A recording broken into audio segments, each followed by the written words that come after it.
Alors avant de commencer, je vous rappelle que dans toutes mes vidéos, je ne fais que survoler et surtout schématiser un concept sans parler des détails techniques afin que tout soit accessible à tout le monde. Cependant, vous trouverez sur YouTube toutes les réponses à vos questions si vous désirez aller plus loin sur ce sujet. Crowloan. En français, ça signifie prêt participatif. Comme le crowdfunding, le crowdloan s'apparente à une levée de fonds, mais sous forme de prêt pendant la durée d'un contrat d'une parachain. Alors, qu'est-ce qu'une parachain? Eh bien, c'est une notion un petit peu compliquée. Je vais donc la schématiser au possible. Les crypto-monnaies, comme le Bitcoin, fonctionnent généralement sur une seule blockchain. Du coup, chaque crypto-monnaie a sa propre blockchain. Et il est donc impossible de communiquer avec une autre blockchain. Imaginez, pour mieux comprendre, chaque blockchain, comme un cylindre. Imaginez un cylindre pour le Bitcoin et à côté un autre cylindre pour l'Ethereum. Désolé pour les dessins, c'est pas ma spécialité. Le tout, c'est que vous compreniez. Si je mets une pierre dans le cylindre du Bitcoin, mais que je cherche cette pierre dans le cylindre de l'Ethereum, bien évidemment, je ne pourrai jamais la trouver. Normal, puisqu'il s'agit de deux cylindres différents qui ne communiquent pas entre eux. Eh bien, il en est de même pour les blockchains. Elles ne communiquent pas entre elles. Premièrement, car elles ne sont pas sur le même réseau, et deuxièmement, parce que la majorité des blockchains ont leur propre langage. Donc, même si on mettait deux blockchains sur le même réseau, elles ne pourraient toujours pas communiquer entre elles puisqu'elles n'utiliseraient pas forcément le même langage de programmation. Ce serait comme brancher un Mac avec un PC. Tous les deux ensemble, il n'y a rien qui se passerait. Par contre, si on ajoute un logiciel qui fera le pont chargé de la traduction, entre guillemets, entre le Mac et le PC, alors les deux ordinateurs pourront communiquer. Eh bien, il en est de même avec les blockchains. Elles ne peuvent pas communiquer entre elles sans l'intermédiaire d'une parachain, qui sert de pont et de traducteur entre différentes blockchains. Cette sorte de pont est composée de plusieurs éléments comme les relay chains, les parachains et les parathreads, et les bridges. Alors, je rentrerai pas dans les détails techniques, mais si ce sujet vous intéresse, vous trouverez de nombreuses vidéos sur Internet. Les parachains et les parathreads, ce sont donc une sorte de petit programme qui permet à plusieurs blockchains de communiquer entre elles. Mais il faut également un pont, qu'on appelle un bridge, pour faire la liaison et un relais, qu'on appelle un relay chain, pour les connecter avec d'autres blockchains. Alors, au jour d'aujourd'hui, avec les dizaines de blockchains existantes, il est devenu indispensable d'avoir ce genre de service. D'ailleurs, petite parenthèse, les parachains font partie de l'avenir. C'est pourquoi une partie de mes investissements du prochain cycle sera intégralement consacrée à ce domaine. Voilà, parenthèse fermée. Alors, vous allez me dire, mais quel est le rapport avec Polkadot? J'y arrive. Pour exister, une parachain a besoin d'une relay chain, comme on vient de le voir. Ce relais permet de mettre en relation les blockchains, parce que, rappelez-vous, les parachains ne sont que des petits logiciels qui font office de traducteurs, entre guillemets. Alors que Polkadot, lui, c'est justement le fameux relais. Voici un dessin qui explique le fonctionnement de tout ça. Alors, si ici, par exemple, on connecte une blockchain, par exemple la blockchain Ethereum, à un pont qu'on appelle un bridge, je le rappelle. Ce pont permet alors à la blockchain Ethereum de communiquer avec une parachain ou une parathread, ça va dépendre des fonctionnalités. Ensuite, la parachain traduit les informations de la blockchain Ethereum dans la langue d'une autre blockchain, ou simplement dans sa langue à elle, ça dépend de l'utilité de la parachain en fait, on verra ça plus tard. Pour notre exemple, nous choisirons le langage du Bitcoin. Alors par exemple, les informations de la blockchain Ethereum, qui sont maintenant traduites dans le langage du Bitcoin, sont prêtes à être acheminées vers la blockchain du Bitcoin. C'est là qu'entre en action le relais. C'est un peu comme une sorte de métro. Les informations vont être stockées dans un wagon et le relais va les transporter jusqu'à leur destination. Et dans notre cas, eh bien la destination, il s'agit de la blockchain du Bitcoin. Et voilà, vous venez de comprendre à quoi sert Polkadot et Kusama. Alors, pour le moment, il n'y a que Polkadot et Kusama qui proposent des services de parachain. Peut-être que dans l'avenir, il y en aura d'autres, sûrement d'ailleurs, mais au jour d'aujourd'hui, il n'y en a que 2. Et comme vous l'avez compris aussi, une parachain ne peut pas fonctionner sans relais. Ok, alors vous ne comprenez pas forcément pourquoi c'est révolutionnaire. Remettons les choses dans leur contexte. Il faut bien que vous compreniez un truc. Jusqu'à l'invention des parachains, c'était soit totalement impossible, soit un véritable enfer de changer vos avoirs d'une blockchain à une autre. Sans parler des frais que cela occasionne. De plus, si vous envoyez de l'argent sur la mauvaise blockchain, vos fonds sont perdus à jamais dans le néant de l'espace. Et enfin, eh bien, il y a des fonctionnalités qui sont pas compatibles. Par exemple, Ethereum, ce sont des smart contracts, c'est fait pour ça, c'est-à-dire des contrats intelligents. Eh bien, vous ne pouvez pas déplacer vos contrats intelligents d'une blockchain à une autre. Alors, c'est un peu embêtant parce que du coup, si vous avez un contrat intelligent, par exemple, à votre mort, eh bien, automatiquement, si vous vous connectez pas tous les X temps, la blockchain va penser que vous êtes mort et va envoyer votre testament à vos enfants, par exemple. Eh bien, si d'ici là, sur Ethereum, pour X raison, ça marche pas et que vos enfants sont sur Solana, eh bien, ils ne recevront jamais votre contrat. Alors, encore une fois, je schématise, bien évidemment, ça se passe pas comme ça dans la vraie vie, mais pour que vous compreniez, j'ai besoin de vous donner un exemple. Alors, voici un exemple. Donc, eh bien, les parachains, c'est ça que ça va résoudre. Ça veut dire que quand votre contrat intelligent qui est sur Ethereum devra partir, eh bien, il sera compatible avec Solana, alors qu'au jour d'aujourd'hui, il sera incompatible et il va se perdre dans le néant de l'espace. Voilà, c'est un petit peu ça qu'il faut comprendre. Donc, eh bien, les parachains résolvent une prouesse technique et apportent une vraie solution à un problème majeur. D'autant plus qu'avec l'arrivée de la métaverse, on aura besoin de plus en plus d'interpolation entre les blockchains. Alors maintenant que vous avez compris le fonctionnement, voyons voir ce que ça a à voir avec le prêt participatif. Comme vous pouvez l'imaginer, les places pour les parachains sont limitées. Par exemple, imaginons qu'il y ait seulement 100 places autour du relais Polkadot, eh bien ça veut dire que seuls 100 parachains peuvent être installés sur ce relais. Chaque parachain est un logiciel qui fonctionne avec sa propre crypto-monnaie. Et il existe des dizaines et des dizaines de parachains différentes. Et il y en aura de plus en plus. Parce que c'est comme je vous l'ai dit tout à l'heure, c'est une révolution. Donc, eh bien, comme il existe des dizaines de parachains, chacune ayant leur propre spécialité, chacune d'entre elles apporte une fonctionnalité bien précise et la traduit dans le langage d'une autre blockchain. C'est un peu plus complexe que ça, mais je dois schématiser, donc on va s'en arrêter là. Je vais vous donner un exemple. Par exemple, Moonbeam, eh bien c'est une parachain qui se spécialise dans la redistribution des smart contracts. Ainsi, un contrat fait sur la blockchain Ethereum pourra être prolongé sur la blockchain Solana, par exemple. C'est un peu l'histoire de mon notaire de tout à l'heure, ça.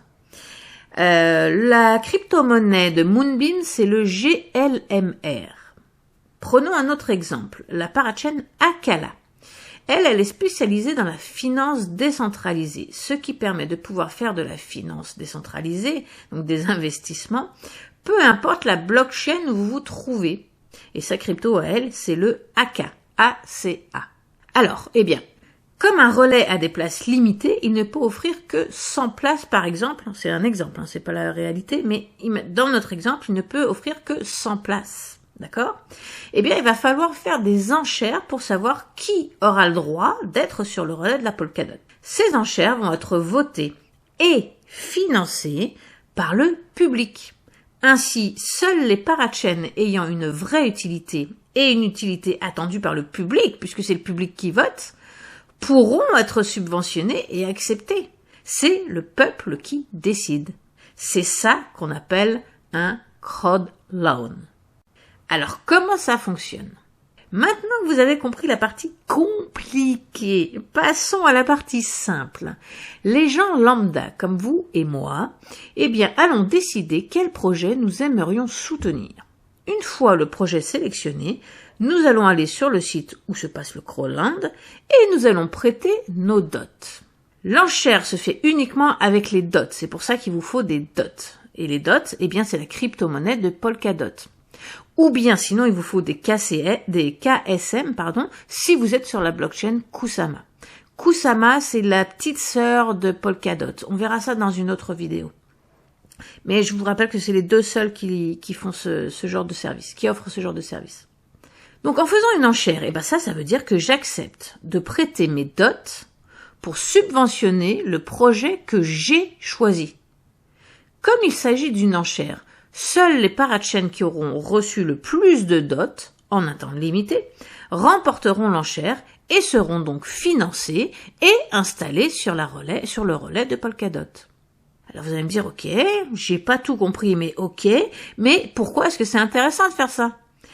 Ah, pourquoi c'est intéressant de faire du crowdloading? Parce que lorsqu'une enchère est gagnée, les dots que vous avez prêtés au projet sont bloqués pendant toute la durée du contrat, ce qui correspond au jour d'aujourd'hui à 2 ans. Ce sont des contrats de 2 ans. Donc, au bout de 2 ans, vous allez récupérer vos dots, mais c'est pas tout, je vais vous expliquer ensuite. En revanche, si l'enchère est perdue, eh bien, vous récupérez vos dots tout de suite. D'accord? Donc, comme ça vous coûte rien. Soit vous les récupérez dans 2 ans, soit vous les récupérez tout de suite. Alors, ce système, eh bien, il a un triple avantage, et c'est là où j'arrive à pourquoi est-ce que c'est très intéressant de faire ça. Premièrement, vous soutenez un projet qui vous tient à cœur, et vous participez à l'élaboration et à l'amélioration du nouveau Web 3.0. Deuxièmement, lorsque vous récupérez vos dots, ceux-ci ont pris de la valeur entre-temps. Donc en fait, c'est comme faire du holding, c'est ce que vous faites déjà. Vous achetez, vous gardez, vous revendez plus tard, au cycle d'après. Eh bien là, c'est la même chose, sauf que vous faites travailler votre argent entre-temps. Alors vous allez me dire comment? Eh bien c'est mon point numéro 3. Vous gagnez de nouvelles crypto-monnaies gratuitement en faisant ça. Et oui, parce que la contrepartie, pour votre générosité, est de gagner la monnaie que vous soutenez. Donc, si vous avez soutenu Akala ou Moonbeam, par exemple, eh bien, à la fin du contrat, vous reprenez vos dots, mais vous récupérez au passage X jetons de la monnaie de la parachain que vous avez soutenue, qui, je le rappelle, elle aussi a sûrement pris de la valeur entre-temps. Si je prends le cas de Moonbeam, cette parachain a été testée sur Kusama. Je vous rappelle que Kusama est la petite sœur de Polkadot. Ça a été testé cet été avec Moonriver. Donc, Kusama, petite sœur de Polkadot, Moonriver, petite sœur de Moonbeam. C'est bon, on suit? Ok. Ça a tellement bien marché parce que c'est une utilité majeure. En plus, ça s'est bien déployé, il n'y a pas eu de problème. Eh bien, la monnaie, en l'espace de quelques mois, a fait plus de 1000% de bénéfices. Vous voyez? Donc, c'est pour ça que c'est avantageux. C'est parce que c'est pas n'importe quelle crypto-monnaie que vous gagnez. Ce sont des parachains. Et les parachains, au jour d'aujourd'hui, c'est nouveau. C'est une technologie majeure et indispensable pour l'avenir, qui commence aujourd'hui. Donc, ces crypto-monnaies, comme elles sont toutes neuves, vous pouvez pas les acheter ailleurs, en fait. Donc, quand vous allez pouvoir les acheter, qu'elles vont être débloquées à la vente, vous allez les payer plus cher. Eh bien là, non seulement on vous les donne gratuitement, mais en plus de ça, vous allez pouvoir bénéficier des gains au fur et à mesure que les années passent. Vous voyez? Alors, eh bien, pourquoi c'est vraiment extraordinaire? Hormis tout ce que je viens de vous expliquer. C'est parce que c'est un système révolutionnaire, comme je viens de le dire, mais c'est surtout gagnant-gagnant. Tout le monde est gagnant là-dedans. Polkadot est gagnant parce que c'est comme ça qu'ils vont gagner leur argent. Les parachains sont gagnantes parce que c'est ça aussi, c'est comme ça qu'ils vont gagner leur argent. Et vous êtes gagnant parce que ça vous a rien coûté et ça vous a ramené de l'argent en plus avec sous forme d'autres crypto-monnaies et ça ne vous a pas coûté un seul centime. Si, excusez-moi, ça a dû vous coûter 3 cents de transaction sur Polkadot au moment du transfert des cryptos. Voilà. Alors, Qu'est-ce qu'il vous faut pour participer à un Crowland? Premièrement, il vous faut soit des jetons Polkadot, soit des jetons Kusama, comme on vient de le voir. Deuxièmement, il vous faut un portefeuille pouvant stocker du Polkadot ou du Kusama. Alors, pensez bien à vous inscrire à la chaîne YouTube pour être averti du tutoriel, parce que je vais bien évidemment faire un tutoriel sur ce sujet. Comme il s'agit d'investissement décentralisé, c'est un tout petit peu plus complexe que si ça se passait en centralisé. Donc, abonnez-vous bien à ma chaîne et suivez le guide. Je vais vous montrer comment obtenir et utiliser un portefeuille Polkadot dans une prochaine vidéo. Parenthèse fermée. Ensuite, qu'est-ce qu'il vous faut? Donc, on a vu des jetons, un portefeuille et il vous faut un certain nombre de jetons. Par exemple, la majorité des parachains sur Polkadot ont une mise de départ de 5 dots. Donc, il vous faut en moyenne au minimum 6,5 dots pour commencer une parachain. Alors, pourquoi 6,5 alors que j'ai dit qu'il en fallait 5? Eh bien, je vous explique pourquoi tout de suite. C'est parce que on compte 5 dots pour l'enchère, mais on compte aussi un dot qui doit toujours rester sur votre compte en permanence. Vous ne pouvez pas l'enlever, sinon votre compte va être fermé. Le problème, c'est que si votre compte Polkadot est fermé, comment vous allez pouvoir récupérer vos dots dans 2 ans et votre récompense aussi? Parce que ça va être envoyé sur le portefeuille qui a envoyé. Donc si vous maintenez pas votre portefeuille ouvert, vous pourrez plus jamais retrouver ce que vous avez envoyé. Ça serait un peu bête. Donc on laisse toujours un dot sur son portefeuille en permanence et on prend 0,5 dot en plus pour payer les frais de transaction. Voilà.